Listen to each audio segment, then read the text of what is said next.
지난주 예배에서 말씀을 듣기 전 여러분의 마음 상태가 있었어요? 여러분의 상황이 있었어요? 근데 지난주 말씀을 들으면서 하나님이 함께 하시는 것을 야곱이 알고 있었던 걸 우리가 배웠죠.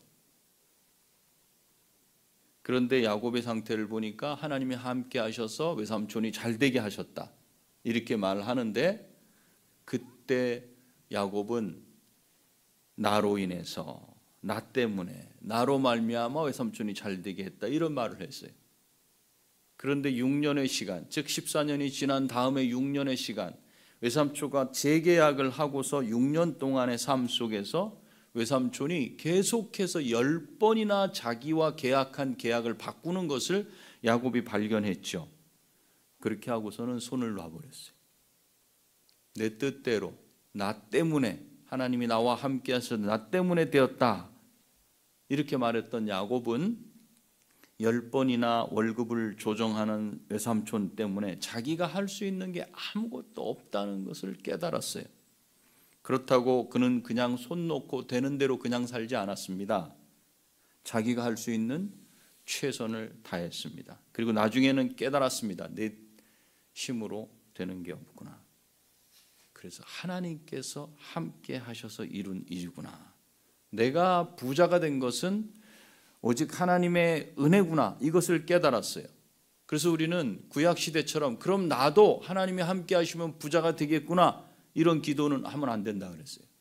왜냐하면 당시에는 하나님이 함께 하시는 표를, 그를 거부를 만들어 가지고 보이셨다면 지금은 그렇지 않다 그랬어요.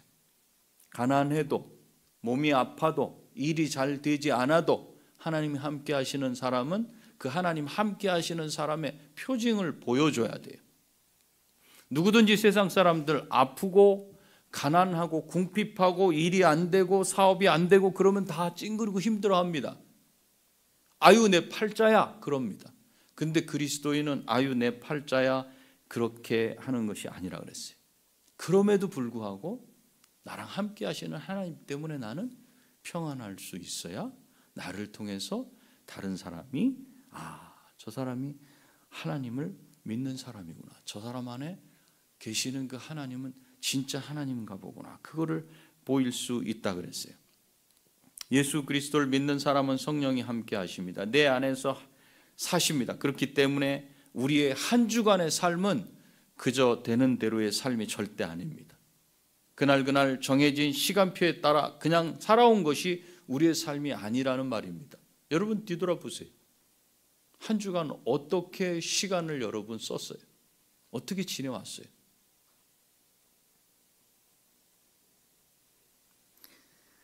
살다 보니 그냥 사라집지다. 이게 우리의 신앙인의 고백이 되어서는 안 됩니다. 왜냐하면 우리는 삶의 분명한 목적을 가지고 살고 있기 때문에 그렇습니다. 시간은 정확하게 흘러갑니다. 2025년 시작된 게 엊그제 같은데 벌써 5월이에요. 이 5월은 또 긴 휴일이 초반에 있어요. 6일까지. 그러면 한 주간이 지나가요. 또 대선이 끼어 있기 때문에 더 빨리 지나가요. 그럼 5월은 벌써 갔어요. 이제 6월이 올 거예요. 그러면 올 한 해는 또 가고 맙니다. 여러분은 무엇을 계획하고 무엇을 위해서 살고 있습니까? 기독교인은, 그리스도인은 무엇을 위해서 살아야 합니까? 무엇이 믿지 않는 분들하고 다릅니까? 이런 말이 있어요. 생각하는 대로 살지 않으면 사는 대로 생각하게 된다. 생각 없이 살면 그냥 사는 대로 생각하고 살아가요. 그래서 제가 여쭤봤어요. 지난 한 주는 어떠셨습니까? 아무 생각 없어요. 어떻게 살아왔는지도 몰라요. 그건 생각하는 대로 산 게 아니라 사는 대로 생각한 거죠. 여러분 예배에 나올 때 어떤 마음을 가지고 나왔습니까?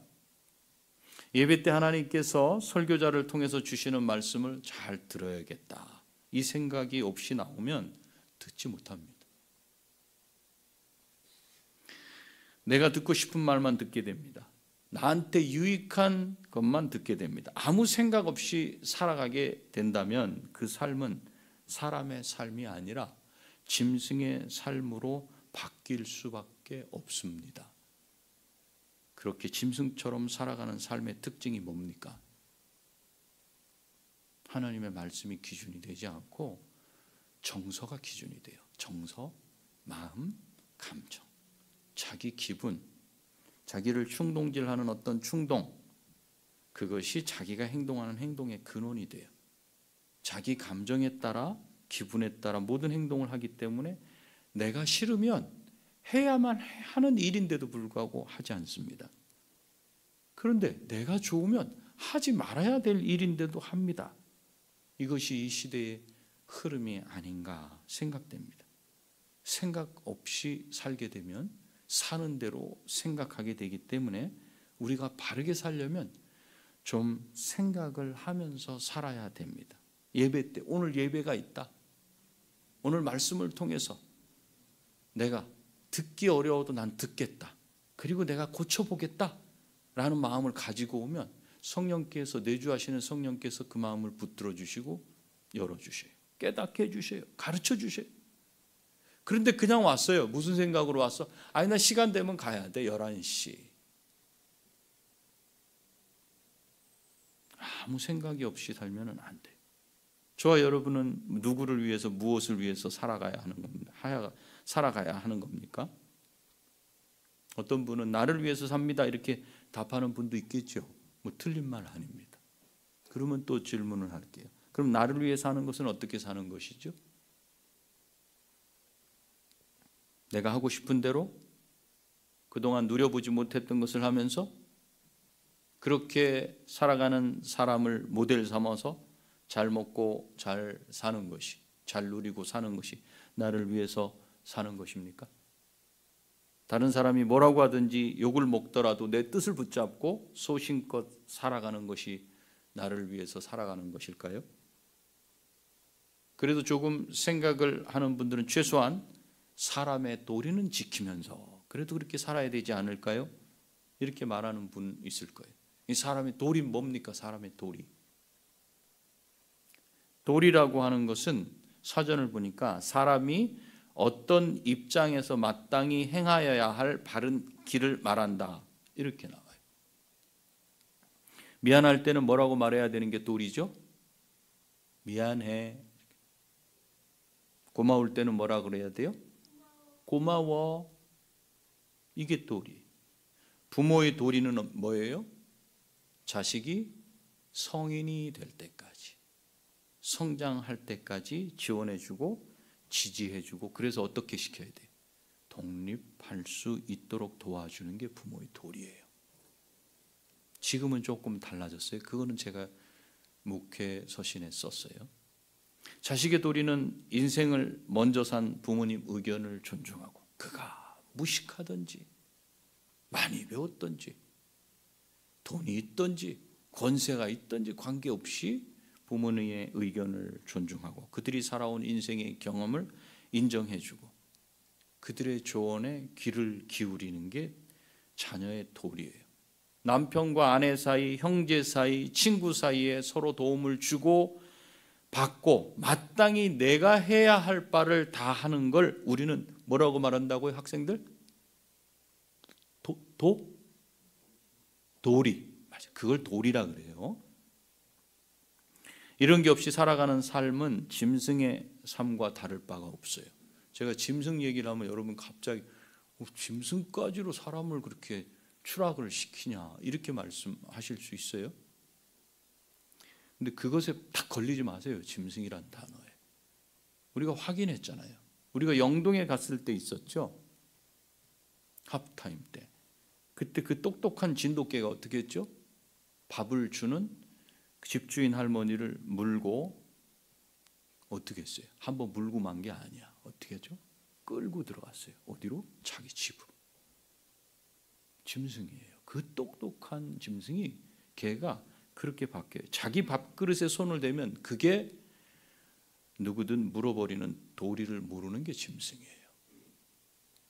그런데 우리는 예수님을 믿는 하나님의 자녀들로서 갖춰야 하는 도리가 하나 더 있어요. 예수님을 믿는다는 것은 내가 죽어야 하는 그 자리, 그 십자가 위에서 나 대신 죽으신 예수 그리스도를 믿는 거예요. 그렇다면 우리는 나 대신 죽으신 분에 대한 도리가 있어야 돼요. 그분에 대한 도리를 다하면서 사는 것이 신자가 세상에 살면서 지켜야 하는 도리. 일반적인 도리 있죠. 감사합니다, 고맙습니다, 미안합니다. 기본적인 도리에 플러스 되는 거예요. 그게 예수 그리스도, 그분에 대한 도리를 다 하면서 사는 것이 신자에게는 추가되어 있어요. 항상 그걸 잊으면 안 돼요. 그렇다면 나를 위해, 내 죄 때문에 대신 죽으신 분을 위해 내가 지켜야 할 도리는 어떤 것이겠습니까? 어떻게 사는 것이 그분에 대한 도리를 다 하면서 사는 것이 될까요? 한마디로 말하자면 하나님을 위해서 사는 것을 말합니다. 하나님을 위해서 사는 것이 사람다운 삶이고 그것이 하나님을 향한 바른 도리입니다. 그렇다면 하나님을 위해서 사는 것은 무엇일까요? 날마다 성경 읽기를 하고 매일 성경을 기록하고 성경과 찬송을 손에서 놓지 않고 시간 되면 예배당에 나와서 매일 기도하고 그것을 말할까요? 하나님을 위해 산다는 것은 어떻게 산다는 것일까? 31절을 한번 같이 읽어볼까요? 31절입니다. 시작. 먹든지 마시든지 무엇을 하든지 다 영광을, 하나님의 영광을 위해서 사는 것이 하나님을 위해서 산다는 말입니다. 그런데 31절 제일 앞에 나오는 단어가 그런즉, 이 단어가 있죠. 이 말은 31절 앞부분에 있는 내용을 요약한 결과, 그래서 이런 뜻이거든요. 그러면 앞에 쓴 말은 뭐예요? 앞에 무슨 이야기가 있어요? 앞에서는 그 앞부분 내용이 뭐냐면 신자가 다른 신에게 바쳤던 그 고기를 먹어도 됩니까? 어떤 사람이 이렇게 말하는, 이거 우상에게 바쳤던 건데?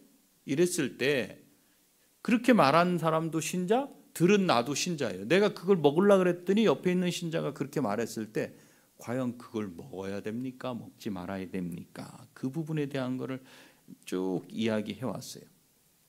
그 문제에 대해서 설명을 쭉 하면서 결론적으로 그런즉 이렇게 말한 거예요.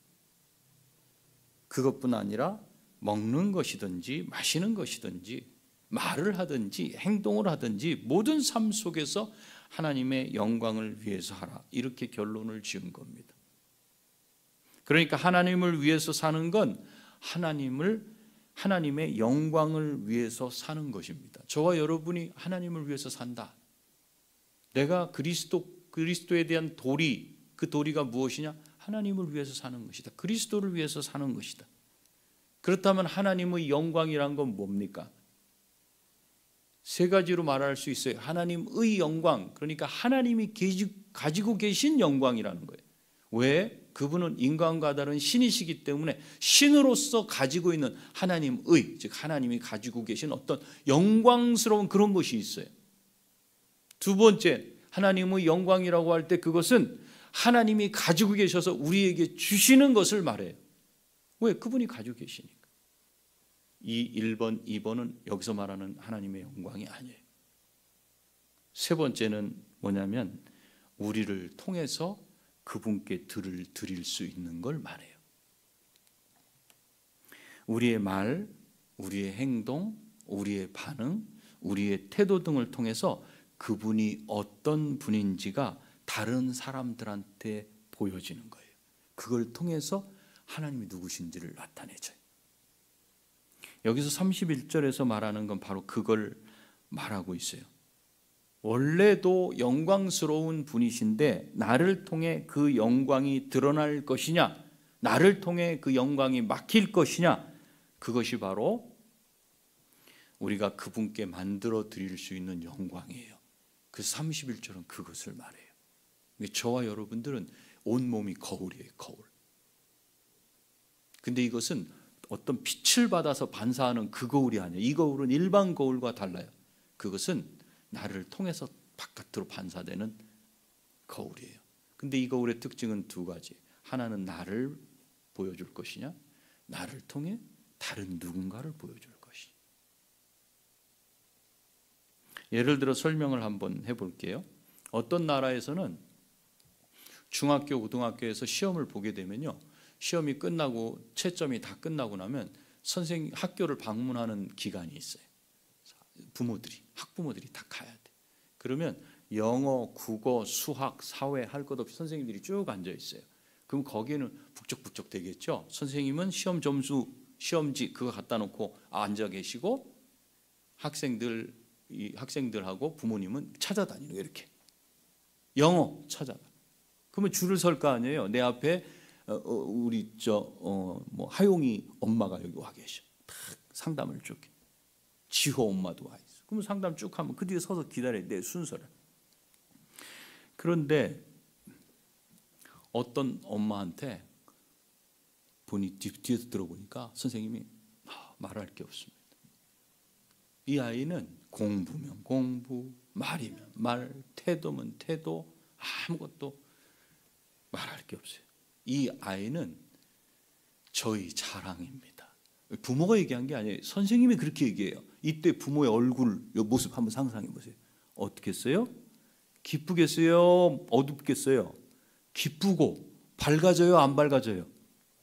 오기 전에는 이거 어떻게 사나, 이거 월급 이거 가지고 어떻게 사나 그랬는데 자식으로 인해서 얼굴이 확 밝아지면서 어떻게 사나가 다 떠나가요. 기쁨이 충만하게 되는 거예요. 누가 누구의 얼굴을 환하게 빛나게 했어요? 아버지가 시험 봤어요? 엄마가 시험 봤어요? 아니죠. 그 아이가 누구를? 엄마를 이 아이가 나의 자랑입니다. 선생님이 그렇게 말할 정도로. 이것이 영광하는 거예요. 반대는 뭔지 아세요? 그 다음 아이 딱 갔는데 선생님이 부모님한테 그래. 도대체 아이를 어떻게 공부를 시켰길래 얘는 다른 사람 시험지를 컨닝을 채팅을 하지 않나? 그리고 수업 시간에는 왜 그렇게 떠드는지 모르겠어요. 얘 때문에 우리 수업이 점수가 떨어지고 있잖아요. 그러면 그 어머님이 이번 달에 정말 수입이 얼마나 많은지, 장사가 얼마나 잘 되는지 여러 가지 좋은 걸 가지고 막 당당하게 딱 들어왔다 어떻게 해요? 고개가 푹 숙여지지 않겠어요? 이거는 부모를 영광한 게 아니라 모욕한 거예요. 부끄럽게 만든 거예요.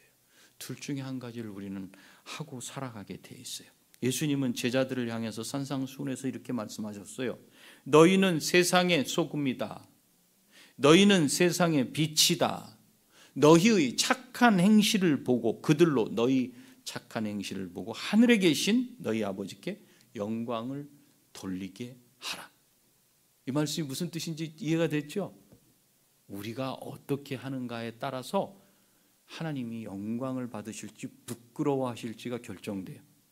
이 나라의 교회가 어떻게 하느냐에 따라서 하나님이 영광 하실지 그분을 부끄럽게 하실지가 결정돼요. 그러면 우리는 우리를 위해 우리 대신 죽어주신 예수 그리스도에게 어떤 도리를 다 해야 합니까? 다른 사람들이 예수 그리스도를 믿는 저와 여러분의 행동을 보면, 말을 보면 예수님 믿는 사람은 다르네. 저 사람을 어떻게 이렇게 바꿔놓으셨대. 작년하고 또 달라. 재작년하고 또 달라. 정말 그분 살아계시네. 하나님이 정말 대단하시네. 이런 말이 나오게 하라는 말입니다. 하나님 대단하시네요. 그분 정말 살아계시네요. 이걸 뭐라 그럴까요? 한 단어로 뭐 한다 그러죠? 찬양한다 그러는 거예요. 저와 여러분이 여기서 찬양할 때 찬양이라는 말이 바로 그런 거예요. 사람한테 하는 건 칭찬이라 그래요. 사람도 찬양하죠. 사울은 천천히요, 다윗은 만만히로다. 높이는 거예요. 그런데 지금 우리가 살아가는 시대에 과연 그리스도인들이 다른 사람들의 입에서 찬양이 나오게 하면서 살아가는가? 어쩌면 그리스도의 이름을 숨기며 살고 있지는 않는가? 그렇게 되면 삶 속에, 한 주간의 삶 속에 생각 없이 살 수밖에 없어요. 생각 없이. 말, 행동, 반응, 태도, 생각, 내가 하는 말과 행동을 통해서 하나님을 고스란히 어떤 분인지를 드러내는 그것이 하나님을 영광하는 겁니다. 그런데 우리가 조금 더 생각해 볼 것은 하나님을 영광하는 건 단지 이것만을 말하는 건 아니에요. 하나님이 어떤 분이신지를 드러내고 살아야 된다. 숙제같이 마치 내가 뭔가를 자꾸 보여야 돼. 참아야 되고 견뎌야 되고 이겨내야 되고 막 이래. 이것뿐 아니라 플러스 되는 게 있는데 그게 뭐냐면 하나님을 기뻐하는 겁니다. 이건 억지로 되지 않아요. 여러분 폭삭 속았수다 보셨어요? 그치, 보신 분들은 보셨고 거기 누가 나와요? 양관식이 나오죠. 양관식이가 졸졸 쫓아다니는 누가 있어요? 애순이가 있어요. 코를 쭉 흘리고도 항상 그 옆에 있어. 왜 양관식이가 애순이를 그렇게 계속 쫓아다녀요? 좋으니까. 좋아요. 그냥 그래도 좋고 저래도 좋아요. 그래서 그 애순이가 행복하면 자기는 그냥 좋대요. 애순이가 춤을 추면 입꼬리가 쭉 올라가면서 웃어요. 기뻐해요. 춤을 춰도 좋고 웃으면 더 좋아하고. 하나님을 기뻐한다는 건 이런 거예요. 그냥 바라보고만 있어도 좋아요. 그분이 하는 말을 들어도 좋아요. 왜 예배에 참여해? 나는 그냥 즐거워. 난 말씀을 들으면 그냥 속이 시원해지고 난 감사해. 맨날 좋은 말만 해? 아니 어떨 땐 나를 찌르기도 해. 그렇지만 난 기뻐. 그냥 어떻게 내 속을 그렇게 아시고 그냥 속속들이 다 건드리시는지. 난 그냥 우리 하나님 좋아. 그게 기뻐하는 거예요. 그분의 말씀대로 행동하기를 그래서 기뻐해요. 무슨 뜻으로 말씀하신 거지? 항상 고민하고 그 뜻대로 하려고 자기 생각을 버려요. 이것이 하나님을 영광하는 거예요. 하나님을 영광해. 그래서 기뻐하는 것이 성경 전체에서 가르치는 가장 중요한 거예요. 내 삶은 한 주간 하나님을 영광하냐. 그런데 기뻐하면서 영광하냐. 이건 다른 거죠. 삶의 모든 현장에서 무슨 일을 하든지 어떤 관계를 하든지 다 하나님의 영광을 위해서 하려고 하면 당연히 나타나는 특징들이 있어요. 두 가지로 나타나는데 32절 읽어보겠습니다. 시작.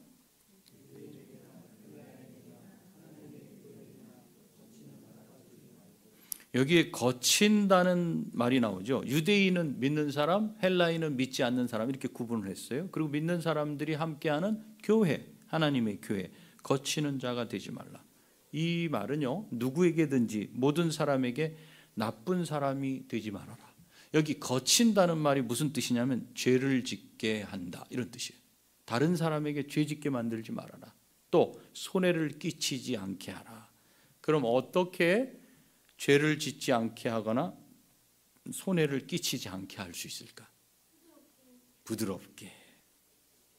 그 답이 여기 33절에 나옵니다. 한번 읽어보세요. 시작.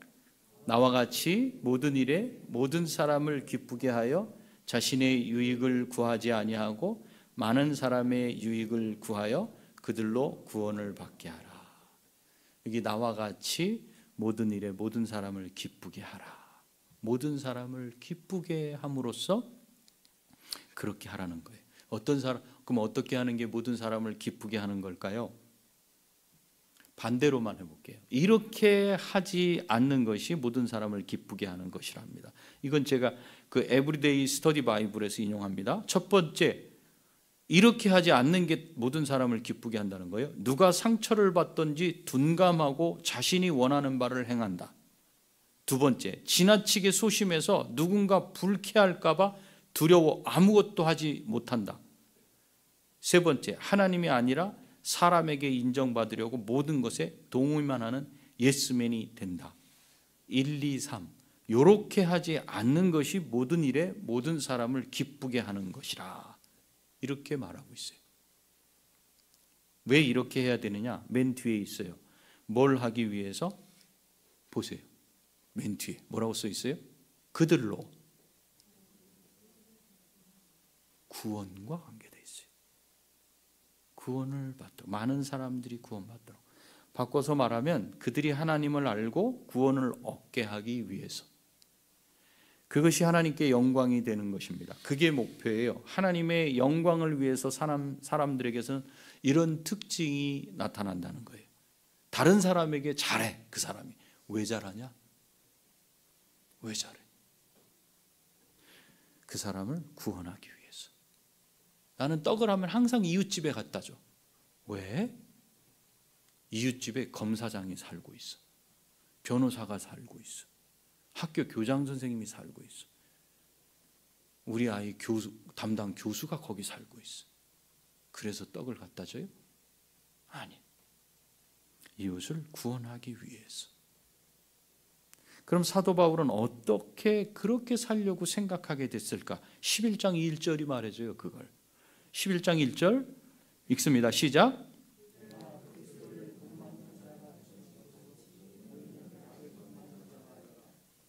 왜 그렇게 하느냐? 왜 하나님의 영광을 위해서 사느냐? 왜 다른 사람을 구원하기 위해서 그렇게 해야 되느냐? 그리스도 예수 때문에 그렇다. 내가 그리스도 예수를 본받았기 때문에 그렇다. 예수님이 어떻게 사셨어요? 예수님의, 여러분 생명 중요하죠. 그렇죠? 한 번, 딱 한 번의 기회밖에 없어요. 그런데 예수님은 그 한 번의 기회밖에 없는 생명을 많은 사람을 위해서 대속 제물로 주셨어요. 자기의 영광, 하나님이라고 하는 신적인 영광, 그거 다 버리시고 이 땅에 사람으로 오셨어요. 그걸 맥스 루카도 목사님은 뭐라고 표현했냐면 사방 2m 되는 콘크리트 방의 가운데 벌거벗겨진 채로 묶여 있는 것과 같다. 그런데 그 안에 뭐가 있느냐? 수없이 많은 독사들이 우글거리는 방이라. 예수님이 그 자리로 오신 거예요. 무죄하신 분이 죄 있는 세상에 오신다는 걸 그렇게 표현해요. 이 땅에 사람으로 오셔서 모든 고난을 다 당하셨어요. 그럼에도 자기 욕망을 다 절제하시고 자기 힘 절제하시고 자신을 죽이시기까지 우리에게 주셨어요. 지금 사도 바울이 본받는다고 하는 예수님이 어떤 분인지를 말씀드리고 있어요. 그리고 십자가를 지셨어요. 이런 것들을 보니까 이렇게 사는 것이 하나님의 영광을 위해서 사는 것이다 하는 걸 알았어요. 여러분 복음서를 보면 예수님이 그렇게 사역을 하시고 죽은 자를 살리시고 아픈 자를 일으켜 세우시고 눈먼 자를 뜨게 하시고 말 못하는 자 말하게 하시면 무슨 일이 벌어졌죠? 백성들한테서 하나님을 영광하고 찬양했어요. 그게 우리의 삶이라는 거예요. 바울은 그걸 봤어요. 우리가 그리스도인이라면 그리스도를 본받아서 살아야 돼요. 바울이 그랬던 것처럼 너희도 바울을 보고 그리스도를 보고 그리스도를 닮아 사는 것이다. 이렇게 하라고 우리를 그리스도인 만드신 겁니다. 한 주일간 어떻게 살아야 되는가 방향이 없어요. 길을 잃었어요. 아니요. 그리스도께서 나를 위해 어떻게 하셨는가를 붙잡으면 내가 그렇게 살려고 내 말과 행동, 생각 모든 걸 조정하게 돼. 내 계획이 과연 하나님을 영광하는 계획일까 아닐까? 아니다. 그러면 정말 손에 잡힐 듯 금방 잡을 것 같은 그것도 놔야 되는 거예요. 그럴 수 있을 것인가? 기준이 분명하면 우리는 그 기준을 자꾸 따라가는 훈련을 하는 거예요. 그게 신자의 삶이에요. 그런데 자기 자신이 연약한 신자이거나 이제 막 예수님을 믿은 그런 어린 신자 있죠. 그 상태 그대로 머물러 있으려고 해서는 안 돼요. 오늘 말씀을 들으면서 거봐 나한테 잘하세요 이렇게 할 수 있어요. 이렇게 말하는 것은 무슨 뜻이냐면 나는 계속 아기 신자 상태로 있겠습니다. 그러니 여러분들 잘 잘하시고 나한테는 잘 대접하세요. 아기로 이렇게 말하는 거예요. 자기 자신이 연약한 그리스도인이라고 생각한다면 하나님 앞에 기도해야 돼. 주님 저도 좀 아무개 집사님처럼 잘하게 좀 해주세요. 어떻게 사람이 해가 바뀔수록 저렇게 바뀌어집니까? 저도 좀 성숙하게 해주셔서 어른으로 성장을 해서 아기 신자들을 돌볼 수 있도록 저도 좀 도와주세요. 이렇게 기도할 수 있어야 돼요. 그러면서 분별력을 주십시오. 제가 당최 아이들이 분별을 하고 말을 해도 무슨 뜻인지 알아듣지 못하는 아이들이 아니라 영적인 어른으로 좀 자라게 해 주십시오.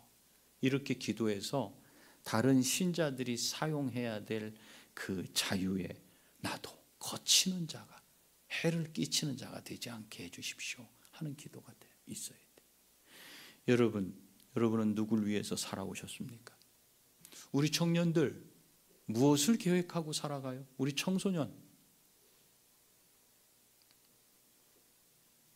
무슨 생각을 하고 살아가죠? 하루하루 누굴 위해 살아요? 생각해 봤어요? 한번 생각해 보세요. 우린 누구를 위해서, 무엇을 위해서 살아야 하는가? 무엇을 하든지 하나님의 영광을 위해서 하라. 하나님을 위해서 살라. 내가 하는 이 행동이 하나님을 영광하는 것일까? 내가 하는 이 행동을 통해서 하나님을 높일 수 있을까? 이것을 삶의 목표로 삼고 살아가는 사람은 하나님을 기쁘시게 하는 사람입니다. 이런 삶을 살게 되면 자신이 달라져요. 자신의 삶이 달라져요. 여러분, 우리에게 헌금할 때 무슨 기도를 했어요? 이 모든 것 주셔서 감사합니다. 저와 여러분에게 하나님이 아주 막대한 것을 부어주실 수 있어요. 그런데 내 삶이 하나님을 영광하지 않아. 그러면 그 부어주신 것 갖고 뭐 해요? 나를 영광하며 살 수밖에 없죠. 그럼 하나님 부어주시지 않아요. 내 삶이 왜 이렇게 힘이 없고 날마다 죽을 상인지, 내 삶의 목표가 뭐고 나는 무엇을 위해 그렇게 열심히 살아가고 있는지. 여러분들은 인생의 목표와 계획을 가지고 살아갑니다. 왜 그것을 이루려고 합니까? 왜 오늘도 그 아침 일찍 일어나서 일터로 나가려고, 아직 다 풀리지 않은 몸, 그걸 일으켜 세우십니까? 성경은 하나님의 영광을 위해서 그렇게 하라 하고 말씀하고 있어요. 그 일을 위해서, 그 일을 하나님을 위해서 하면서 산다면 그 목표를 이룬 후에 허무, 좌절, 절망 속에 들어가지 않습니다. 그런데 하나님의 영광을 위해서 하지 않으면 길을 잃어요. 거기서 허무함을 경험하게 됩니다. 진정으로 하나님의 영광을 위해서 하나님을 기뻐하면서 하나님을 기쁘시게 하는 사람은 날마다 그 삶이, 어떤 삶을 산다 할지라도 그 삶이 힘이 있어요. 또 매일매일 새로워져요. 몸은 후패한다 그러죠. 쇠퇴해 가요. 그럴지라도 생각과 마음과 영은 날마다 더 건강해져요. 그 삶은 다른 사람을 살리게 되어 있어요. 여러분 모두가 하나님을 영광하는 삶을 살아서 다른 사람을 살리는 일에 모든 마음을, 관심을 모으시며 기뻐하시는 그 삶을 살게 되시기를 간절히 바라고 부탁합니다. 우리 기도하시겠습니다. 잠시 기도하실 때 주님, 성숙한 신자로 자라게 해 주십시오. 다른 영혼을 구원하며 하나님을 영광하는 자 되게 해 주십시오. 잠시 기도하시겠습니다.